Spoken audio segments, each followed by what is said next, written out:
지난 한 주간 동안 평안하셨습니까?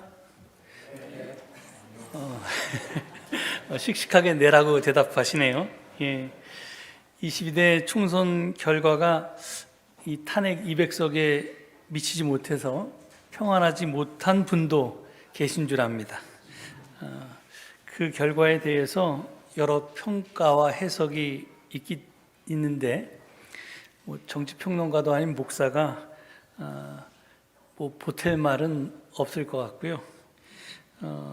다만 어디선가 들었던 이야기 한 줄만 여러분에게 전하고자 합니다.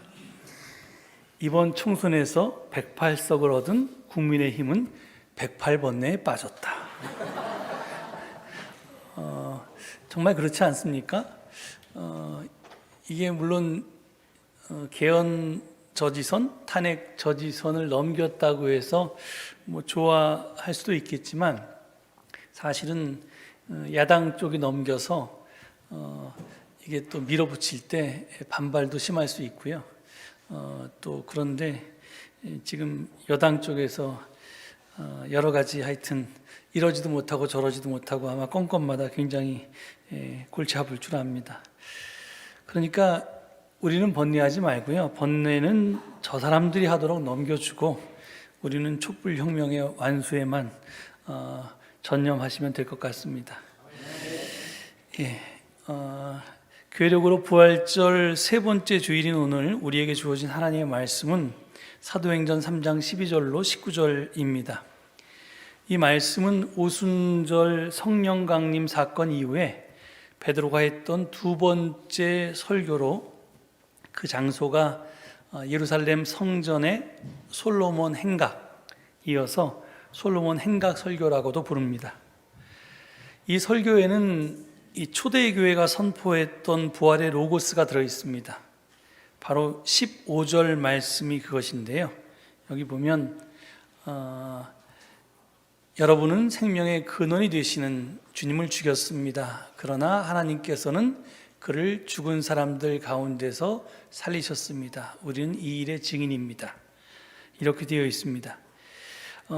이 구절이 사도행전에 쓰여 있지만 사실은 이 사도행전이 쓰여지기 굉장히 일찍 전부터, 어쩌면 바울이 서신을 쓰기 전부터 초대 교회에서 부활의 로고스로 이렇게 되풀이된 고백이고요.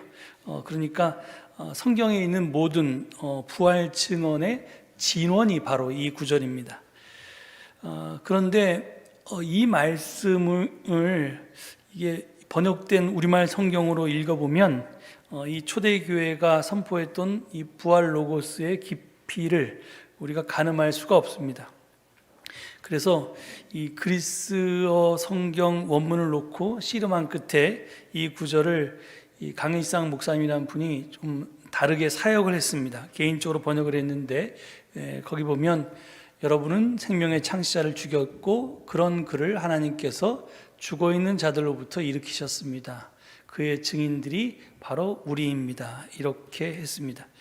제가 부활되어야 할 부활이라는 책을 여러분께 몇 번 소개한 적이 있는데 바로 그 책에서 저렇게 했습니다. 그 두 문장을 비교해 보면 생명의 근원이 되시는 주님을 생명의 창시자로 바꿨고요. 죽은 사람들 가운데서를 죽어있는 자들로부터라고 바꿨고요. 살리셨습니다를 일으키셨습니다로 바꿨고 이 일의 증인을 그의 증인이라고 이렇게 바꿨습니다. 이게 작은 차이 같은데 이러한 번역의 변화가 사실은 굉장히 큰 뜻을 내포하고 있고요. 그것이 바로 부활에 대한 그동안의 잘못된 이해를 교정해 줍니다. 그 가운데 특별히 그를 죽은 사람들 가운데 살리셨습니다가 그를 죽어있는 자들로부터 일으키셨습니다로 바꾸어 번역한 것이 핵심입니다. 이 살리셨다는 말을 일으키셨다는 말로 번역한 경우는 이 에게이로라고 하는 이 부활을 뜻하는 동사를 일으키셨다라는 게 원래 뜻이기 때문에 그렇게 번역한 것들은 한 80년대부터 있었습니다. 그런데 이제 죽은 자들을 죽어있는 자들이라고 이렇게 번역한 것은 강일상 목사님 책에서 제가 처음 봤습니다.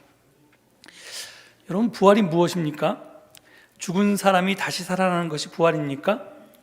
그렇다면 마르다와 마리아의 오라버니 나사로도 부활을 했고요. 그리고 나인성 과부의 아들도 부활했습니다. 그런데 기독교는 이들 경우를 부활이라고 하지 않습니다. 소생이라고 부릅니다. 소생과 부활은 완전히 다른 개념입니다. 바울은 분명하게 예수 그리스도가 부활의 첫 열매라고 했습니다. 그러니까 나인성 과부의 아들도 또 나사로도 사실은 부활의 첫 열매가 아니고 예수님이 첫 열매라는 거죠. 그러니까 이 죽은 사람이 다시 살아나는 것이 부활이 아닙니다. 그래서 아까 이 죽은 사람이라고 번역한 말이 오해의 소지가 있어서 죽어 있는 사람으로 바꿔 번역했던 것입니다. 부활은 죽은 사람의 부활이 아니라 죽어 있는 사람의 부활입니다. 그러면 이게 왜 그러냐면 사실은 이 죽은 사람은 보통 사자나 망자를 가리키는데요. 즉 숨이 끊어져서 그러니까 목숨이 끊어진 사람, 진짜로 죽은 사람을 가리킵니다. 하지만 성경은 그런 사람이 부활한다고 말하고 있지는 않습니다. 제가 지난 부활절에도 말씀드렸듯이 성경에서 죽은 자라고 번역된 단어는 그리스어로 네크로스인데 이 단어는 동사가 아니라 형용사입니다. 그러니까 죽은 사람의 죽은은 죽다라고 하는 동사의 과거형이 아니라는 겁니다. 동사의 과거형이 아니라 죽어서 죽은 것이 아니라 죽지 않았음에도 불구하고 죽은 상태에 놓여 있는 것을 이렇게 나타낼 때 쓰는 형용사입니다. 그래서 이 강일삼 목사님은 죽음을 죽어 있는이라, 죽은이라고 하는 단어를 죽어 있는이라는 말로 바꾸어서 표현했습니다. 이게 좀 약간 억지스럽게 들릴 수도 있는데 이게 사실은 굉장히 중요한 핵심을 집어낸 번역이라고 저는 생각합니다. 그렇습니다. 성경이 말하는 부활은 죽은 사람의 부활이 아니라 죽어 있는 사람의 부활입니다. 그렇다면 죽어 있는 사람이란 도대체 누구를 가리키는 걸까요? 그 답을 찾으려면 우리는 초대교회의 이 부활 로고스가 들어있는 베드로의 솔로몬 행각 설교가 선포된 상황, 그 컨텍스트를 살펴볼 필요가 있습니다. 오늘 본문은 사도행전 3장 12절부터 제시되었는데 바로 그 앞에 11절은 이렇게 되어 있습니다. 그 사람이 베드로와 요한 곁에 머물러 있는데 사람들이 모두 크게 놀라서 솔로몬 행각이라고 하는 곳으로 달려와서 그들에게로 모여들었다. 그 사람이란 누굴까요? 그 사람은 예루살렘 성전의 아름다운 문, 어떤 성경은 미문이라고 이렇게 번역하는데 이 아름다운 문 곁에 앉아서 구걸을 하던 안진뱅이였습니다. 나면서부터 걷지 못했던 그를 구걸하게 하려고 사람들이 떠매고 와서 그 미문 옆에 앉혀놨습니다. 어쩌면 그는 자기를 떠매고 왔던 사람들의 불임을 받는 그런 앵벌이었는지도 모르겠습니다. 하여튼 이 사람을 오후 3시 기도 시간이 되어서 성전으로 올라가던 베드로와 요한이 눈여겨보았습니다. 그리고 우리를 보시오 하고 말을 건넵니다. 안진뱅이는 무엇을 얻으려니 기대하고 베드로와 요한을 빤히 쳐다보았습니다. 그때 베드로가 말합니다. 우리가 너무나 잘 아는 구절이죠. 사도행전 3장 6절을 보면 베드로가 말하기를 은과 금은 내게 없으나 내가 내게 있는 것을 그대에게 주니 나사렛 예수 그리스도의 이름으로 일어나 걸으시오. 이렇게 되어 있습니다. 이렇게 말하고는 베드로가 안진뱅이의 오른손을 잡아 일으켰습니다. 그랬더니 안진뱅이는 즉시 다리와 발목에 힘을 얻어서 벌떡 일어나서 걸었습니다. 그는 걷기도 하고 뛰기도 하며 하나님을 찬양했습니다. 이 사건이 초대 교회의 부활 로고스가 들어있는 베드로의 솔로몬 행각 설교 바로 앞에 놓여 있는 것이 우연일까요? 앞에서 초대교회의 부활 로고스는 하나님께서는 그를 죽은 사람들 가운데서 살리셨습니다 라고 했습니다. 이를 강희산 목사님은 하나님께서 그를 죽어있는 자들로부터 일으키셨습니다 이렇게 바꿔 번역했다고 했습니다. 성전 아름다운 문 앞에서 고침을 받은 안진뱅이는 일으켜졌습니다. 그렇다면 그 안진뱅이가 죽어있는 자가 아니었을까요? 제가 예전에도 말씀드린 적이 있는데 창세기 2장 16절 17절을 보면 하나님은 사람에게 이렇게 명령하십니다. 아담과 하와에게 명령한 거죠. 동산에 있는 모든 나무의 열매는 내가 먹고 싶은 대로 먹어라. 그러나 선과 악을 알게 하는 나무의 열매만은 먹어서는 안 된다. 그것을 먹는 날에는 너는 반드시 죽는다. 이렇게 되어 있습니다. 선악과를 먹으면 죽는다고 했습니다. 그런데 3장으로 넘어가면 뱀이 여자에게 선악과를 먹어도 너희는 절대로 죽지 않는다. 이렇게 유혹을 했습니다. 하나님은 먹으면 죽는다고 했고 뱀은 먹어도 죽지 않는다고 했습니다. 누구 말이 맞을까요? 아담과 하와가 선악과를 먹고 죽었습니까? 이게 뱀의 입장에서 보면, 뱀의 논리에서 보면 아담과 하와는 살아있는 것이고요. 하나님의 입장에서, 하나님의 논리로 보면 아담과 하와는 죽어 있습니다. 이 살아있는 것 같아도 죽어 있는 것입니다. 이것이 바로 창세기 3장에 있는 타락설화가 말하고 있는 죄입니다. 살아있는 인간을 죽어 있다라고 말하는 것은 바로 죄 때문입니다. 죄로 볼 때 인간은 누구나 죽어 있는 자일 수밖에 없다는 것입니다. 그래서 이 죄 가운데 사는 죄인들을 성경은 죽은 자라고, 정확하게 번역하면 죽어 있는 자라고 이렇게 표현하고 있는 것입니다. 그런데 이 죄에는 개인적인 죄도 있지만 세상 죄도 있습니다. 이 세상 죄를 다른 말로 구조악이라고 하죠. 시스테믹 이블이라고 합니다. 악인은 물론이고 의인도 이 구조악으로부터 자유롭지 못합니다. 자본주의 사회 속에서 살면 누구나 자를 본으로 삼는 사회체제의 지배 아래 살아갑니다. 그래서 바울은 로마서에서 죄인 아닌 사람은 아무도 없다고 했고요. 그리고 우리 모두가 죄의 종로로 탄다고도 했습니다. 그렇다면 세상 죄, 즉 구조악의 사슬에 얽매여 사는 모든 사람은 다 죄인이고요. 살아있는 것 같아도 다 죽어있는 그런 사람들이라고 할 수 있습니다. 특별히 이 피라미드 구조의 맨 밑바닥에 있는 사회적 약자들은 어떤 희망도 없이 정말 죽지 못해서 사는 진짜로 죽어있는 사람들이라고 할 수 있습니다. 사회의 구조학이 온갖 힘과 세력들이 그 사회적 약자들을 질식시킵니다. 거기에는 전림발이가 되게 하는 세력도 있고요, 속박하는 세력도 있고요, 소외시키는 세력도 있고요, 꼼짝달싹 못하게 하는 세력도 있고요, 무력하게 하는 세력도 있고 굳어져서 마비가 오게 하는 세력들도 있습니다. 이런 온갖 세력들이 약자들을 못살게 굽니다. 따라서 태생 안진뱅이는 태어나면서부터 사회의 온갖 폭력적인 세력들로부터 짓눌려서 단 한 번도 사람답게 살아보지 못한 그런 사람들을 가리키는지도 모르겠습니다.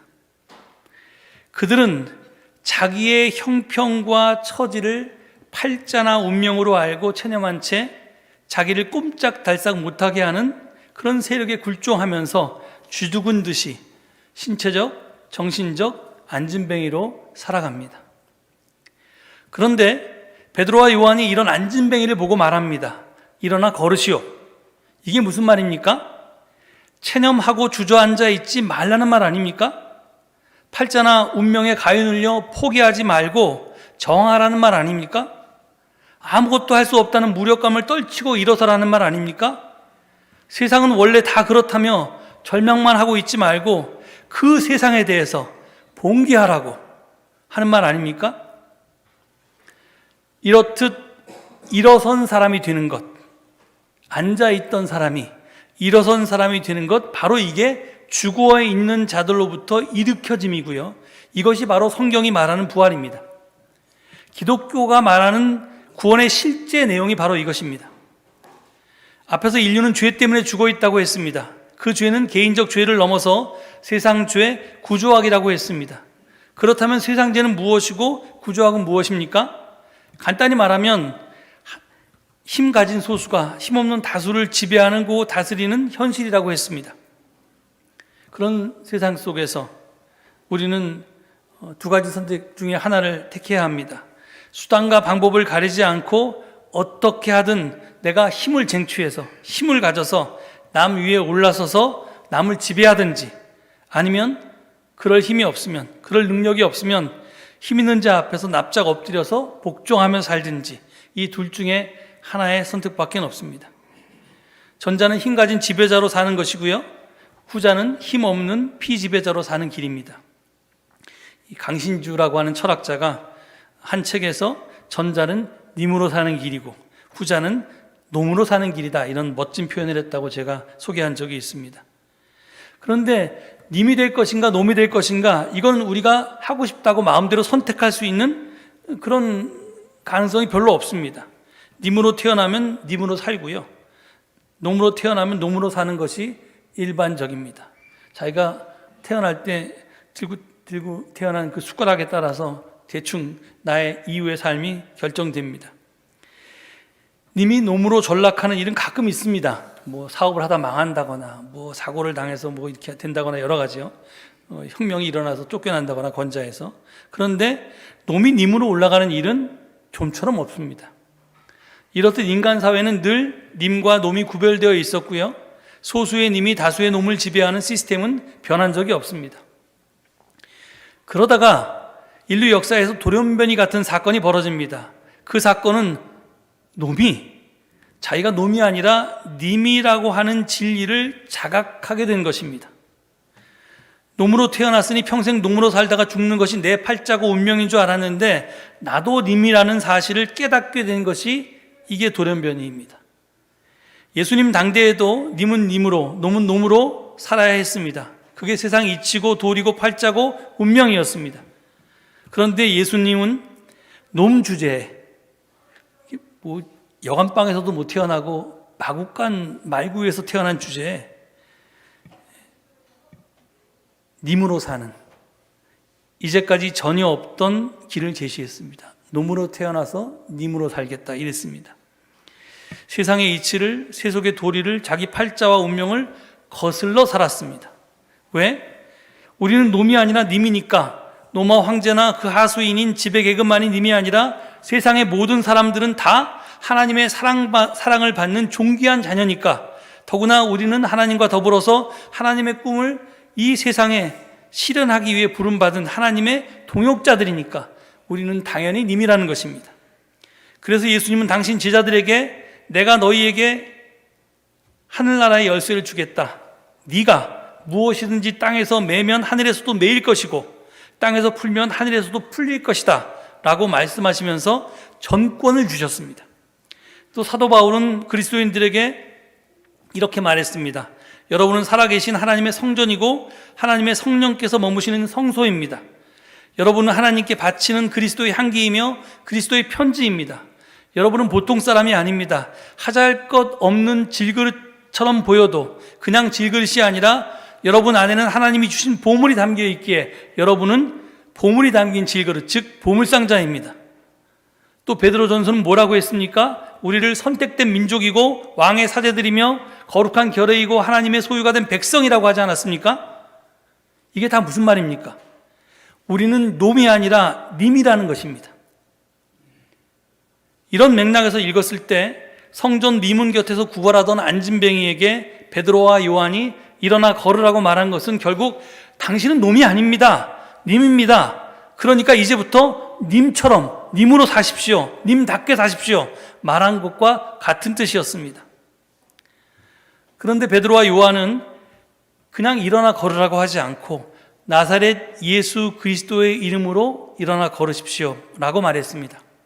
왜 예수의 이름으로 말했을까요? 예수는 아까 말씀드린 것처럼 놈은 놈이고 님은 님이다. 누에는 뽕잎을 먹고 송충이는 솔잎을 먹어야 하듯이 놈은 놈으로 살고 님은 님으로 살아야 한다고 말하는 지배자의 선전에, 세상의 풍조에 그것을 믿거나 그것을 따르거나 살지 않았기 때문에 그렇습니다. 이미 일어선 사람으로 예수님은 살았습니다. 그 사실을 제자들은 그가 십자가에서 죽임당한 이후에 오순절 성령 강림 사건을 통해서 비로소 깨달았습니다. 아, 우리 선생님께서, 예수님께서는 처음부터 일어선 사람이었구나. 그래서 그들은 일어선 사람 예수를 믿고 그 예수를 닮고 그 예수를 따르고 그 예수가 살았던 삶을 살아내기 시작했습니다. 그래서 그들도 일어선 사람이 되었습니다. 자기 삶에서 예수를 살려내게 되었습니다. 이것이 바로 오늘 본문 15절이 말하는 그의 증인들이 바로 우리들입니다 라고 말하는 바가 뜻하는 것입니다. 여기서 증인이라는 말은 목격자가 아니라고 했습니다. 자기 삶에서 예수를 살아낸 자를 가리킵니다. 그리고 그 우리에는 조금 전에 일어선 사람에 합류한 미문 곁 거린도 포함이 됩니다. 그는 자기가 놈인 줄 알았던 옛사람에 대해서 죽고 이제 자기가 님인 줄 아는 새 사람으로 자기 운명의 주인으로 거듭났기 때문에 그렇습니다. 마지막으로 베드로는 청중들에게 회개하고 돌아와서 죄 씻음을 받으십시오 라고 권합니다. 이 말은 도덕적으로 살아라, 윤리적으로 살아라, 죄 짓지 말고 살아라 하는 뜻이 아닙니다. 지금까지 살던 삶의 방식과 삶의 가치에서 돌아서라는 뜻입니다. 제가 계속 반복해서 말하지만 인류 역사는 강한 자가 약한 자를 지배해온 역사라고 했습니다. 그리고 그 지배자들은 자기의 지배를 영속하기 위해서 혹은 약한 자들의 저항을 막기 위해서 피지배자들의 내면에 열등의식을 각인시킵니다. 넌 원래 그렇게 태어났어. 그러니까 그냥 그렇게 살아. 죽을 때까지. 너는 아무리 해도 안 돼. 이런 식의 생각들을 각인시킵니다. 이 열등의식이 지배자의 선전에 의한 의식의 조작이 아니라 운명이라고 생각하면 안 됩니다. 그것은 하나님의 뜻이 아니라 세상의 풍조이기 때문입니다. 이 세상의 풍조의 굴레를 뚫고 일어서는 것이 부활입니다. 부활신앙을 갖고 산다는 것은 이 세상이 만들어 놓은 허위의식 속에서 그 쳇바퀴 속에서 살아가기를 거부하면서 하나님의 형상대로 지음받은 인간의 존엄이 지켜지는 그 세상을 만들기 위해서 하나님과 함께 또 벗들과 함께 동지들과 함께 노력하는 것입니다. 그래서 우리는 촛불 집회를 비롯한 각종 집회에 나가서 외칩니다. 망각해서는 안 될 억울한 사건들을 애써 기억하고 기념합니다. 그리고 또 투표를 해서 잘못된 정치 세력을 심판하기도 합니다. 이렇게 저항하고 또 저항해도 이게 제가 대학에 입학하면서부터 이 저항을 시작했는데 40년이 됐는데도 이 편할 날이 없이 아직까지도 그걸 하고 있고 저보다 더 오래 하신 선배님들도 여기 많이 계십니다. 그 변화는 우리가 아무리 저항해도 그 변화는 우리 마음처럼 빨리 진행되지가 않습니다. 그래서 안타깝고 속이 상합니다. 그렇다고 포기할 수는 없습니다. 왜냐하면 부활신앙은 절망 속에서 희망하고 하늘이 무너져도 솟아날 구멍을 찾는 것이기 때문입니다. 그러니 어떤 일이 닥쳐도 주저앉지 말고 다시 일어서십시오. 부활신앙으로 무장하고 계속 일어선 사람으로 살아가야 합니다. 그러면 그 길에 십자가 죽임에서 부활하신 예수께서 끝까지 우리와 함께 하실 것입니다. 오늘 이 말씀을 되새기시면서 잠시 침묵 가운데 기도하시겠습니다.